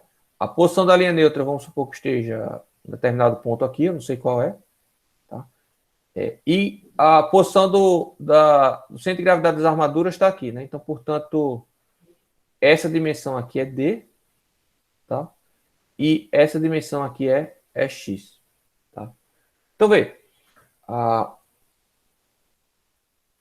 Não faz sentido nenhum x ser maior que d. Porque se x for maior que d, significaria que minha linha neutra estaria aqui embaixo e, portanto, a minha armadura não estaria tracionada. A minha armadura estaria comprimida, né? Então, x, fisicamente, tem que ser menor que d. Tá? Não tem como ser maior que d. Então, se x fisicamente tem que ser menor que D, então, portanto, x sobre D tem que ser menor que 1, tá? Não tem significado físico x sobre D ser maior que 1, tá? Por outro lado, não tem significativo também, significado físico também, x ser menor que 0, tá? O x estaria aqui em cima, pode até acontecer se minha seção estiver toda comprimida, né? Se eu tiver uma flexo-compressão, pode acontecer, da minha linha neutra está aqui em cima, está fora da seção. Mas no caso aqui, a gente está trabalhando apenas com flexão simples e reta, né? Lembra lá. Então, essa é uma delimitação nossa. Então, portanto, por outro lado, x sobre D tem que ser maior ou igual a 0. Tá? Então, não tem significado físico fora disso daqui. Tá? Então, portanto, a minha raiz, efetivamente, meu x sobre D tem que ser igual a esse cara aqui. Tá? Não tem jeito. Então, meu x sobre D é igual a 0,2. Ou seja, isso significa o quê? Que de toda a minha altura útil, 20% está comprimida. E o restante está tracionado. Né? Estaria na zona de tração. Né? Então, eu tenho 20% do meu concreto comprimido em relação ao D, né? Não em relação à altura total, em relação ao D. Tá? Lembrando que aqui eu tenho aquele azinho, né? Essa distânciazinha é uma área inútil para os meus cálculos. Meus cálculos só importam até aqui. Tá? Isso aqui eu não vou usar para nada. Beleza? Isso aqui eu não uso para nada. Por isso que é inútil. Então, o meu x sobre D tem que ir de 0 a 1 por sentido físico, tá? Por sentido físico. Então, perceba que se eu aumento o meu momento, o que vai acontecer é que eu vou aumentar a área de concreto que eu preciso para suportar essa força de compressão. Então, veja, se eu aumento a tensão resistente do concreto, é fixa, tá? O FCD. A tensão que o concreto resiste é FCD. Na verdade, é 0,85 do FCD, né? Mas já está embutido nesses coeficientes aqui, tá? Mas a tensão que o concreto resiste é fixa. A minha largura também está fixa, tá? Eu determinei que a largura do concreto é essa. E a minha altura também está fixa, tá? A minha altura da viga também está fixa. Então, portanto, se eu aumento meu momento, né? Se eu aumento meu momento, eu estou aumentando a força do meu binário, tá? Por equilíbrio, se eu aumento meu momento e mantenho tudo constante, todo o resto constante, o que eu estou fazendo é aumentar a minha força aqui. Estou aumentando o RC e estou aumentando o RS, tá? Se eu aumento o RC, tá? E eu mantenho a tensão resistente fixa, o que eu preciso aumentar é a área, tá? A área em que a compressão está distribuída. Então, portanto, se eu aumento o momento aqui, eu tenho que aumentar o X sobre D, eu tenho que aumentar o X, a área que o concreto está distribuído, para poder suportar as tensões, tá? Então, se eu for aumentando aqui, eu vou aumentando o meu X sobre D, tá? Até o ponto que, veja, eu não tenho nenhuma raiz. Vamos supor que eu não tenha nenhuma raiz, ó. Raiz deu até irreal, né? Mas vamos supor que eu tenha aqui um valor menor. Todas as minhas raízes estão. Vamos supor. Eu quero. Oh, meu Deus. Então, a minha raiz passou de 1 aqui também, não tem sentido físico, né? Então, eu não tenho nenhuma raiz. Abaixo de 1. Tá? Eu não tenho nenhuma raiz abaixo de 1.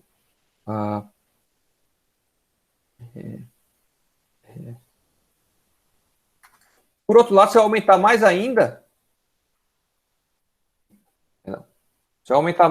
o que vai acontecer? Ó, a minha parábola não vai cruzar em nenhum ponto o eixo X, também não tem sentido físico. Eu não posso ter uma situação como essa. Ou seja, para essas dimensões e para esse FCK, o máximo que essa minha viga resistiria, tá? O máximo do máximo, seria, que nem pode, tá? Nem pode chegar aí, a gente vai ver na próxima aula. Mas o máximo que ela resistiria seria 324, foi isso? Seria menos. Seria 322, por aí, 322, 323, seria o máximo que ela resistiria, tá? Por sentido físico, tá? Por sentido físico. Acima disso, desse momento, eu teria que mudar as dimensões da seção da viga, tá? Ou o equilíbrio, tá? Ou o equilíbrio que a gente vai ver na aula que vem. Na que vem a próxima, né? Só depois do recesso agora. Na aula que vai ser durante o recesso, eu vou só complementar esse conteúdo aqui, né? Que já está 5 minutos para meio-dia. Vou concluir aqui agora, tá? Mas, bom, supondo que eu tenha aquele valor, que eu nem me lembro, é 100. É 100, né? Então, qual a área de... Eu já achei a posição da minha linha neutra, tá? Então, a posição da minha linha neutra aqui vai ser quem? Vai ser QC, tá? Vai ser QC vezes D. Então, a posição da minha linha neutra aqui, ó, essa distância está 8 centímetros, ponto 7. Tá? Então, portanto, esse valor aqui, X aqui, tá? Para essa minha vírgula, para esse valor do momento vetor, tá aqui, 8,7 centímetros, tá? Esse valor tá 8,7 centímetros. Meu D, eu estou estimando como 43 centímetros, né, inicialmente, tá? Então, portanto, eu tenho 20% da área comprimida em relação à área total, útil. Beleza? E minha área de aço, eu encontraria fazendo somatório de forças horizontais, né, que seria esse cara aqui, multiplicado por esse cara aqui, adiantar o nosso processo, multiplicado por QC, dividido pela tensão de escoamento do aço, que eu não defini quem é, mas vamos supor que eu esteja usando, vamos supor que eu esteja usando,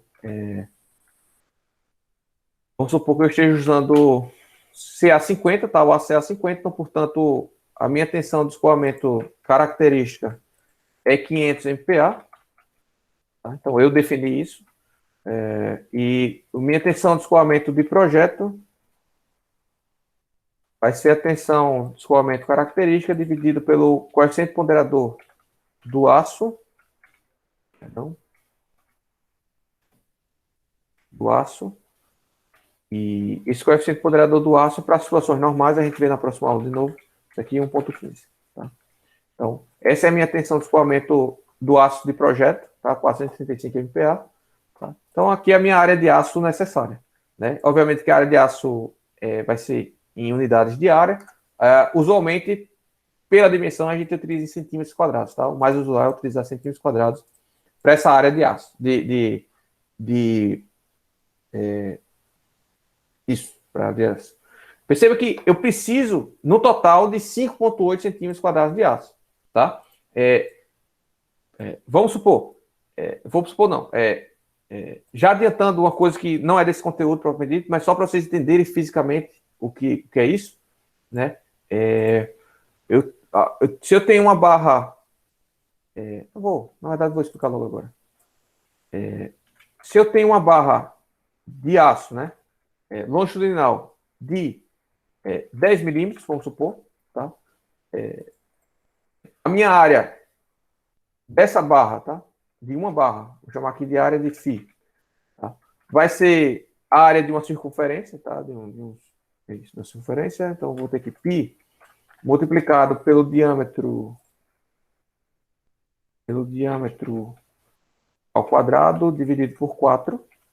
Então essa é a área de aço de cada barra de aço. Então, portanto, a quantidade de barras que eu preciso, tá, vai ser a área de aço calculada dividido pela área de aço de cada barra de aço. Né? Então, eu precisaria, por exemplo, se eu utilizar barras de aço de 10 milímetros, eu precisaria de 8 barras. Né? Eu preciso arredondar para cima. Né? Se eu arredondar para baixo, eu vou estar contra a segurança. Tá? Então, está muita barra de aço. Né? Então, se eu botar aqui uma barra de aço de meia polegada, né? 12 milímetros e meio, né? Já diminuiu para 5 barras. Né? Se eu utilizar 16 milímetros, se eu utilizar 16 milímetros a barra de aço, então eu tenho que utilizar 3 barras de aço. Então, portanto, supondo que eu estou trabalhando com essa minha viga, eu teria aqui 3 barras de aço de 16 milímetros, tá? Então, para resistir. Né? E na aula que vem a gente continua, tá? Mas deu para entender, pessoal, a ideia? Como é o dimensionamento? Sim. Bom, basicamente é isso, é bem simples. Qualquer ensino fundamental faz essas contas que a gente fez aqui. Aprendeu Bhaskara, já consegue fazer, tá? O importante é vocês entenderem o que é cada um desses temas, né? E como se chega nessas equações, né? A partir do que se chega nessas equações. Beleza? Então, eu vou estar aqui salvando esse exemplo, chamado exemplo 1, tá? Vou salvar já lá na, na pasta, na nossa pasta, tá? E antes que eu esqueça, então, file, collection, estruturas de concreto, exemplo 1, tá? E vou salvar também aqui em... Opa, acho que salvei errado, né? Eu esqueci do ponto. Foi. Apaguei o ponto. Bom. E vou salvar aqui também. Opa, deixa eu colocar isso aqui, senão vai dar erro.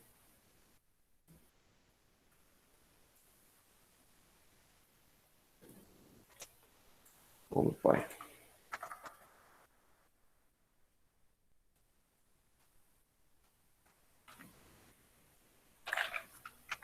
Ajeitar aqui para dar para vocês entenderem, né? Senão vai ficar meio confuso.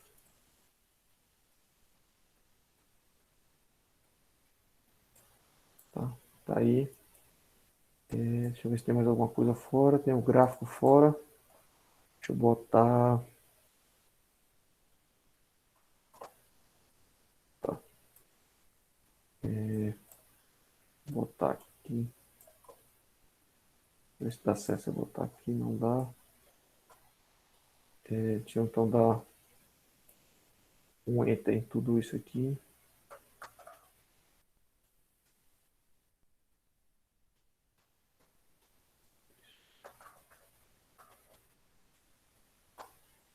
Salvar de novo, na verdade, né? Então, salvar. Tá. Perdão por não estar muito organizado, vai assim mesmo. 20.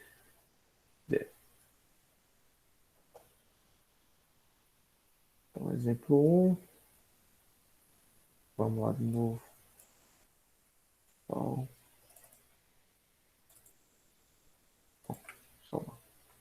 beleza, pessoal? Então, tá aí os exemplos. Falta, eu vou colocar também os exemplos das ações, né? E os que eu fizer de ações e segurança da estrutura, né? Eu vou dar uma olhada se eu tenho algum. Beleza? Então, era isso que eu tinha para hoje. Vamos ficando por aqui.